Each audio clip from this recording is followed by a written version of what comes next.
Okay, so let's look at the third example problems on breadth search. So this is a lead code problem. It's called open the lock. So through this problem, we are going to illustrate the technique that I call the layered BFS. So we're going to see. So here's the problem. So you have a lock. This is like the kind of lock you use in locker room. So it has four circular wheels, and each wheel have 10 slots, 0 to 9, and then you can rotate each of the four wheels independently. And when you rotate, they may wrap around. So if you turn from 9, you can turn to 0, and from 0 you can go to 9. We say each move consists of turning one of the four wheels by one slot. So initially the lock is at state 0, 0, 0, 0. So what's different of this lock from the lock that you would use is that there are a list of dead ends, meaning that if the lock goes to one of the dead end states, then the lock is permanently locked. You cannot turn it further. So then it's there may be multiple of these dead ends, so this makes it different from a standard lock. And we also have a target. So from all 0, we want to turn the wheels to arrive at the target state. However, we have to avoid the dead end state. So the question asks us to compute the minimum total number of turns that is required to open the lock. And sometimes it may be impossible. In that case, we'll just return -1. So again, this is one of sort of shortest distance kind of problem. So there's a starting state, and then there's a target state. We want to know how many steps, the minimum number of steps it takes to go from the starting state to the target state. So that's one place where BFS is very suitable for. So let's look at the example for this problem. Let's say the target is 0, 2, 0, 2, and we have 5 dead end states here listed on the slides here. Then the correct output is 6. So this means that there's a sequence of 6 moves to go from 0, 0 to 0, 2, 0, 2. So from 0, 0, you can go to 1, 0, 0, 1, 1, 0, 0, 1, 2, 0, 0, 1, 2, 0, 1, 1, 2, 0, 2, and then change 1 back to 0, become 0, 2, 0, 2. So normally without the dead end, then it only takes 4 moves, right? So going from 0, 0 to 0, 2, 0, 2, it only takes 4 moves.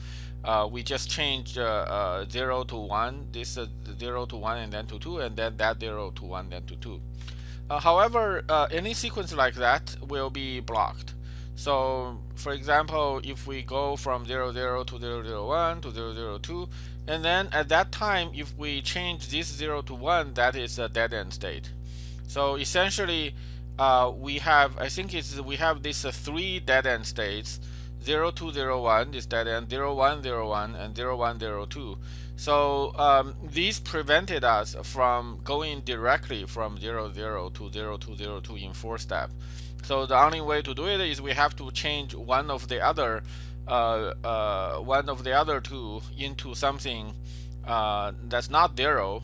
So in this particular sequence, we change the first one from 0 to 1, and therefore we are able to bypass this 3 dead end state. However, at the end, we have to turn the 1 back to 0.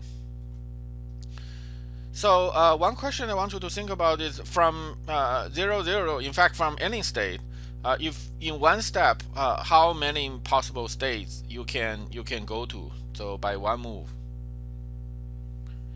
So the answer is 8, right? So you can change one of the 4 wheels, and each of the wheel there are 2 possibilities, going up or going down.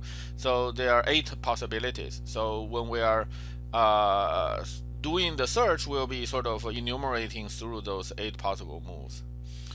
So this is the code in Java. So I have a helper function which computes the next state. So given the current state, if I'm changing the ith wheel, and then the j it can be either plus one or next one, what is the next state? And another thing is we can choose to use a different data type to represent the state. So for example, we can use strings. So the input are actually given in strings. However, since we are essentially doing numerical manipulation, so in this particular implementation, I use the integers. So basically 4-digit integers from 000 to 9999 to represent all the 10 to the 4 different possible states. So I want to sort of skip the details of how to compute the next state now. I will return to this after we explain the structure of the OOR code. So this is the entry point of the code. So we are given a list, array of strings that are dead end, and then we are also giving a string specifying the target. So because we are doing BFS, we will need a queue. So I use array DAC. And this is a array DAC of integers. So remember, I use integers to represent the states. And anytime I use a queue in BFS, I also need a separate sort of array to store its state, recording whether a particular value has been added to the queue or not. So here I use st to represent for that state. And I also use this st to actually record the information of dead end. So the next line loop over all strings in dead end, and then I will turn that into integer and then assign the corresponding state to -1, indicating that is a dead end. And then I turn the target into an integer. I call that the goal. And one corner case that we have to check is if either the goal or the starting point is a dead end, then we should return -1.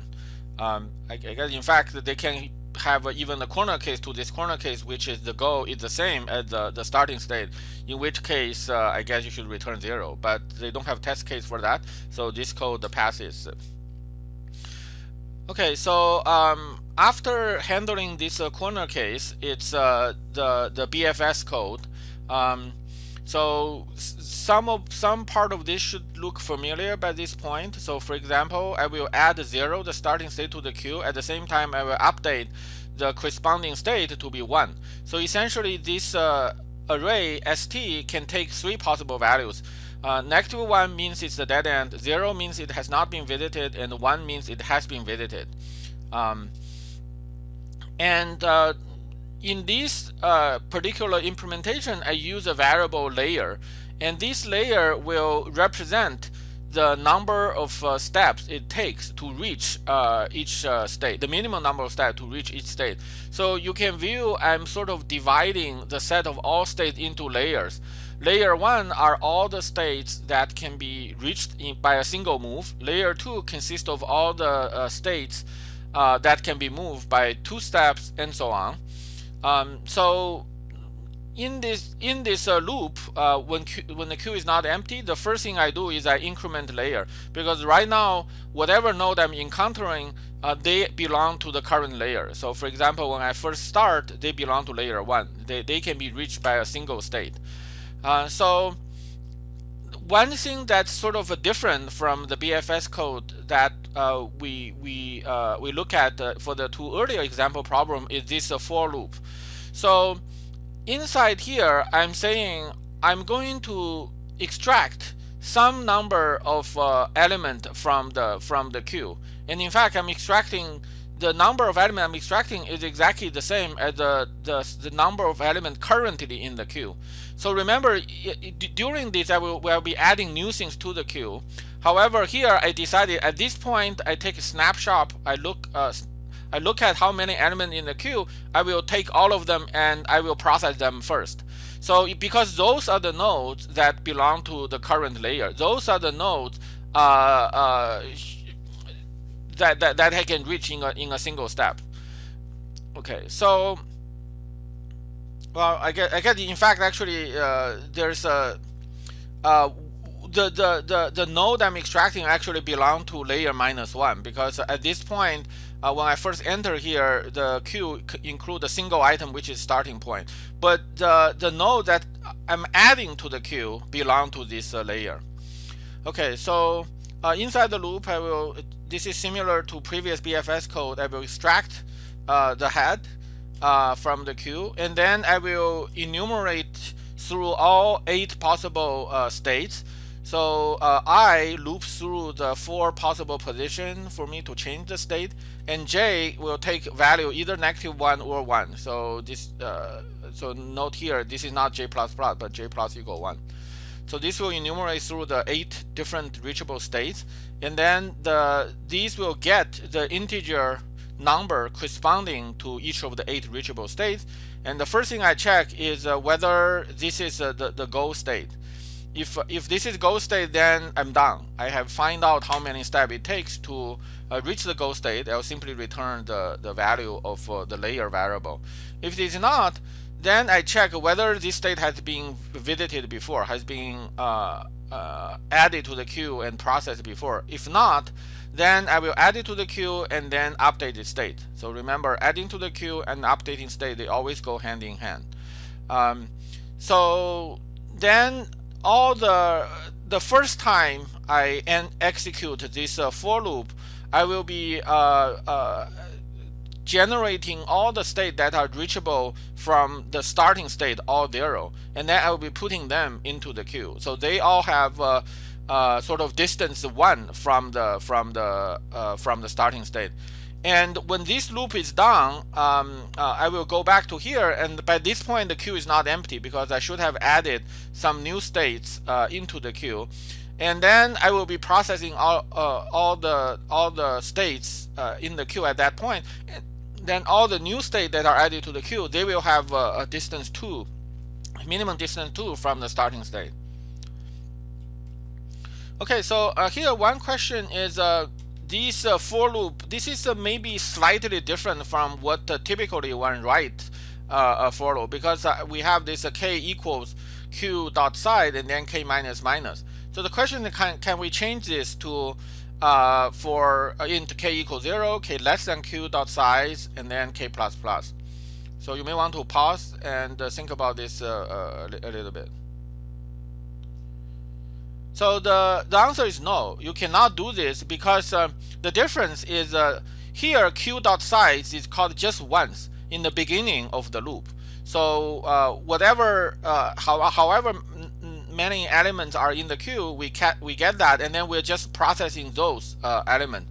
And if we write it this way, then we will be executing q dot size every time this for loop goes around. So then we will be essentially keep processing until the queue ends. So we'll be keep adding to it, and then we'll keep going on looking at those. So then we're not actually in the loop. We're not actually looking at the nodes belong to, say, the layer 1. So we are basically adding new nodes into them, and they are all sort of mixed up together. So it has to be like this.